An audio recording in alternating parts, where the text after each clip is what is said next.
वीरांजनेय स्वामी देवताभ्यो नमः मंगलवीराजनं समर्पयामि नमः हरि ओम CCN TV ಚಾನಲ್ ವೀಕ್ಷಣೆ ಮಾಡತಕ್ಕಂತಹ ವೀಕ್ಷಕರಿಗೆ ಆ ಭಗವಂತನ ಆಶೀರ್ವಾದ ಪರಿಪೂರ್ಣವಾಗಿ ಸಿಗಲಿ ಅಂತ ಪ್ರಾರ್ಥನೆಯನ್ನು ಮಾಡ್ತಾ ಚಿಕ್ಕಬಳ್ಳಾಪುರ ಜಿಲ್ಲೆಯ ಗೌರಿಬಿದನೂರು ತಾಲೂಕಿನ ನಗರಗೆರೆ ಹೋಬಳಿಯ ಕಾಟನಕಲ್ಲು ಗ್ರಾಮದಲ್ಲಿ ನೆಲೆಸಿರತಕ್ಕಂತಹ ಶ್ರೀ ವೀರಾಂಜನೇಯ ಸ್ವಾಮಿಯವರ ಇವತ್ತಿನ ದಿವಸ ಹನುಮಾನ್ ಜಯಂತಿ ವ್ರತ ಕಾರ್ಯಕ್ರಮದ ಅಂಗವಾಗಿ ಇವತ್ತಿನ ದಿವಸ ಸ್ವಾಮಿಯವರಿಗೆ ಬೆಳಗಿನ ಜಾವ 6 ಗಂಟೆಯಲ್ಲಿ ಪಂಚಾಮೃತ ಅಭಿಷೇಕ ಅರ್ಚನೆ ಮತ್ತು ಅಷ್ಟಾವಧಾನ ಸೇವೆ ಮತ್ತು ಮಧ್ಯಾಹ್ನ 12 ಗಂಟೆಗೆ ಬ್ರಹ್ಮರಥೋತ್ಸವ ಮತ್ತು ಮಧ್ಯಾಹ್ನ 1 ಗಂಟೆಗೆ ಅನ್ನದಾನ ಮತ್ತು ರಾತ್ರಿ 8 ಗಂಟೆಗೆ ಸೀತಾರಾಮರ ಭಜನೆ ಮತ್ತು ಉತ್ಸವ ಮಹೋತ್ಸವ ಮತ್ತು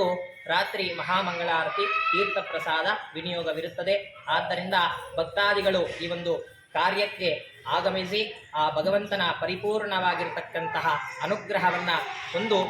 ಆ ಸ್ವಾಮಿಯ ಪಾದಾರವಿಂದಕ್ಕೆ ಪಾತ್ರರಾಗಬೇಕಾಗಿ ನಿಮ್ಮಲ್ಲಿ ಪ್ರಾರ್ಥನೆ.